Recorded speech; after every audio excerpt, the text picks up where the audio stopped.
Guys welcome back. MTech 0 के एक और इम्पोर्टेंट टॉपिक के बारे में बात करते हैं जो कि है बहुराष्ट्रीय निगम। क्वेश्चन पढ़ते हैं।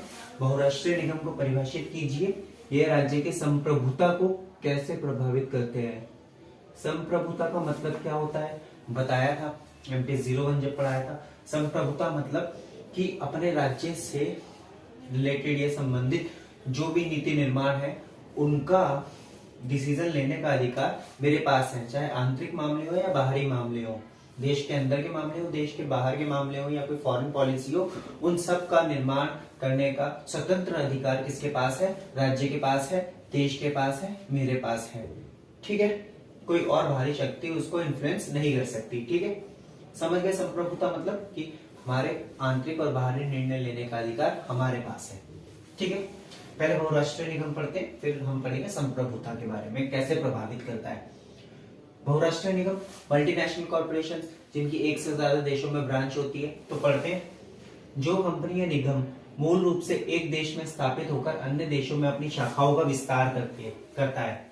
ठीक है, एक देश में बेसिकली मूल रूप से एक ही देश में, जैसे कि इंडिया की कोई कंपनी है वो एक इंडिया में है, मूल रूप से इंडिया में, लेकिन और भी देशों में अपना शाखाएं उसने या कंपनियां खोल रखी हैं। ठीक है, तथा वस्तु का निर्माण और व्यापार करता है तथा उन देशों में मैन्युफैक्चरिंग करता है या ट्रेड वगैरह करता है। तो बेसिकली समझ आया कि एमएनसी बहुराष्ट्रीय निगम जो कि एक देश में स्थापित होकर, मूल रूप से एक देश में स्थापित है, बहुत सारे देशों में अपनी शाखाएं खोल देते हैं। ठीक है, वह बहुराष्ट्रीय निगम कहलाता है। अच्छा, इनकी ज्यादातर ये देखिए, पूंजी की विशालता, बहुत ज्यादा मात्रा में पूंजी के पास होती है, प्रचुरता मतलब अधिक, और अनुभव इन्हें बहुत अच्छा होता है, दक्षता मतलब बहुत ज्यादा एक्सपीरियंस होता है इन्हें काम का, के कारण इनका लगातार विस्तार हो रहा है। एक बहुराष्ट्रीय कंपनी का मुख्यालय अपने गृह देश में होता है। यह अपने व्यवसाय को दूसरे देशों में शाखाएं या सहायक कंपनियां खोलकर विस्तार देता है। सभी शाखाओं एवं सहायक कंपनियों को मुख्यालय द्वारा निर्धारित नीतियों के अनुसार कार्य करना होता है। सभी शाखाओं एवं सहायक कंपनियों को मुख्यालय द्वारा निर्धारित नीतियों के अनुसार कार्य करना होता है। ठीक है ना, एक हेडक्वार्टर उस कंपनी का बना हुआ है, बाकी देशों में है। अगर एक कंपनी उसका हेडक्वार्टर है, B C D E F में उसकी शाखाएं हैं, तो जो एक कंपनी नीतियां बनाएगा वो सारी नीतियां, ये पॉलिसीज को बाकी सारी शाखाएं फॉलो करेंगी। तो जो हेडक्वार्टर, जो मूल मुख्यालय है उस कंपनी का, वो जो नीतियां बनाएगा उसको सारी शाखाएं फॉलो करेंगी। ऐसी कंपनी अपने मेहमान देश की परिस्थितियों का पूरी तरीके से लाभ उठाती है। सही है ना, तभी तो आएंगी ना, दूसरे देश में फायदा हो रहा होगा तभी तो आएंगी। इनमें सस्ती श्रम शक्ति इंपॉर्टेंट। कोई देश दूसरे देश में जाना क्यों चाहता है? लेबर मिल जाती है ना आराम से। जैसे कोई यूएस की कोई कंपनी है वो भारत में आएगी तो क्यों आएगी? सबसे पहले प्राइम मोटिव रहेगा लेबर बहुत चीप रेट पे उसे यहाँ पर मिल जाएगी, बहुत ही कम, बहुत ही सस्ती दर पे उसे श्रम शक्ति लेबर मिल जाएगी, और कच्चा माल भी उसे बहुत आसानी से यहाँ पर मिल जाएगा। ठीक है, तो इनमें सस्ती श्रम शक्ति और कच्चे माल की उपलब्धता शामिल है। एक बहुराष्ट्रीय कंपनी को वैश्विक स्तर पर प्रतियोगिता का सामना करना पड़ता है। ठीक है, अब बहुत सारे देशों में आ गए तो कंपटीशन भी उतना ज्यादा होगा, ग्लोबल लेवल पे प्रतियोगिता होगी। ठीक है, वैश्विक स्तर पर, इसलिए यह उत्पाद की गुणवत्ता, उत्पाद की जो क्वालिटी है ना, उस पर ज्यादा ध्यान देते हैं, क्योंकि अगर उस पर ध्यान नहीं देंगे ना तो फ्लॉप हो जाएंगे ग्लोबल मार्केट में। ठीक है, कंपटीशन में खड़े नहीं रह पाएंगे। एक बहुराष्ट्रीय कंपनी विज्ञापन पर विशेष ध्यान देती है, यह इसकी सफलता का राज। ठीक है ना, अगर बहुत सारे देशों में, तो अब देखिए आपके देश में तो चलो आपको, लेकिन दूसरे देश में आपको कैसे पहचानेंगे? विज्ञापन के थ्रू, एडवर्टीजमेंट के थ्रू। ठीक है, अब बात करते हैं संप्रभुता की, कि कैसे ये संप्रभुता को प्रभावित करते हैं। ठीक है, तो यूएस की कंपनी इंडिया में आई। अच्छा, संप्रभुता का कॉन्सेप्ट क्या कहता है कि कोई भी बाहरी शक्ति हमारे आंतरिक और बाहरी मामलों में निर्णय लेने में इंटरफेयर नहीं करेगी। ठीक है, देखते हैं कि डायरेक्टली इनडायरेक्टली इनका थोड़ा प्रभाव पड़ता है उस पर। बहुराष्ट्रीय निगमों पर यह आरोप लगाया जाता है कि राज्य की संप्रभुता को कम करते हैं, मूल देश के हित में अन्य देशों का शोषण करते हैं। मतलब क्या कि जहां पर उनका हेडक्वार्टर है, जहां की वो कंपनी है, उस देश के हित में अन्य देशों का शोषण करते हैं, बाकी देशों में जाके उन देशों का शोषण करते हैं और लघु उद्योगों को हानि पहुंचाते हैं। ये तो बहुत इंपॉर्टेंट पॉइंट है ना, कोई कंपनी आ जाती है, वहां के लघु उद्योग, ये छोटे छोटे उद्योग हैं, उनको बहुत हानि पहुंचती है ना।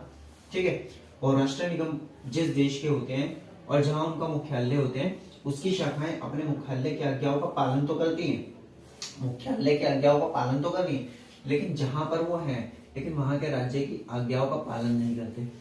जैसे कि यूएस की कंपनी इंडिया में, यूएस जो पॉलिसीज बना रहा है उसका पालन तो कर रहा है, बट इंडिया की जो पॉलिसीज है, रूल्स है, उनका सही तरीके से पालन नहीं कर रहा है। ठीक है, अतः यह राज्य की संप्रभुता को कम करते हैं, परंतु यहां से पढ़िएगा, कम तो करते हैं, ठीक है, क्योंकि थोड़ा नुकसान पहुंचा रहे हैं राज्य को, परंतु यह कथन पूर्ण सत्य नहीं है, क्योंकि प्रत्येक बहुराष्ट्रीय निगम को शाखा खोलने, अपने कानूनों को मनवाने और यहाँ तक कि शाखा को बंद करने का अधिकार भी राज्य के पास होता है। इसका मतलब भारत के पास अधिकार है कि वो किसी और देश की कंपनी को अपने देश में आने देगा या नहीं आने देगा। ठीक है, चलिए तो देखिएगा, इस उदाहरण के लिए विदेशी सिगरेट निर्माता कंपनी आईटीसी और गोल्डन तंबाकू कंपनी। अच्छा, हमने बोला था ना कि पूरे तरीके से नहीं कह सकते कि राज्य की संप्रभुता को खत्म करते हैं, उसका एक उदाहरण समझते हैं फिर समझ आएगा। उदाहरण के लिए विदेशी सिगरेट निर्माता कंपनी आईटीसी तथा गोल्डन तंबाकू कंपनी, दोनों को लिखना पड़ता है कि सिगरेट का उपयोग स्वास्थ्य के लिए हानिकारक है, भारतीय सरकार के कानून का पालन करना पड़ता है और टैक्स देना पड़ता है। तो इसका मतलब क्या कि राज्य जो है उसके कानून का उन्हें पालन करना पड़ रहा है। ठीक है, अमेरिका ने भी भारत की डाबर तथा बैद्यनाथ की कई औषधियों का प्रयोग हानिकारक कहकर बंद करवा दिया था, जबकि भारत में यह कंपनियां विश्वसनीय मानी जाती है और वर्षों से लाभदायक है। तो दोनों उदाहरण में आप देखिए, वहां अमेरिका की कंपनी भारत में आई तो भारत के कानूनों का पालन करना पड़ेगा, उस पर टैक्स देना पड़ेगा, जबकि एक भारत की कंपनी अमेरिका में गई, अमेरिका ने उसे बंद करवा दिया।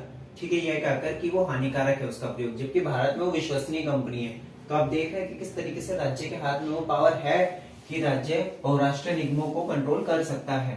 ठीक है, अतः यह कहना कि बहुराष्ट्रीय निगमों से राज्य की संप्रभुता कम हो जाती है, पूर्ण रूप से सही नहीं है। ये लाइन याद रखना, बहुत इंपॉर्टेंट, पूर्ण रूप से सही नहीं है।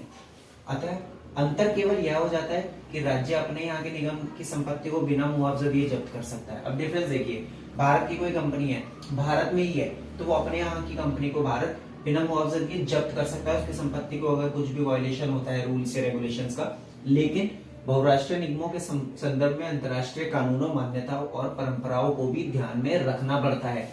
मतलब अगर अमेरिका की कोई कंपनी भारत में आके काम कर रही है और वायलेशन कर रही है, तो डायरेक्ट ये नहीं कि भारत उसकी संपत्ति जब्त कर लेगा, नहीं, अंतर्राष्ट्रीय कानूनों के मुताबिक केस चलेगा, जो भी प्रोसीडिंग्स होंगे उनको फॉलो करना पड़ेगा। ठीक है, पर इसमें इसे मनमानी पर रोक कहा जा सकता है, बहुराष्ट्रीय कंपनियों की मनमानी पर रोक कहा जा सकता है, लेकिन संप्रभुता की हानि नहीं है। समझ आया आपको? बहुराष्ट्रीय निगम, एमएनसी, संप्रभुता मतलब मेरे निर्णय आंतरिक और बाहरी मैं खुद लूंगा। तो आप ये छोटा आंसर है, आसान आंसर है, आप समझ जाएंगे। ठीक है, ओके।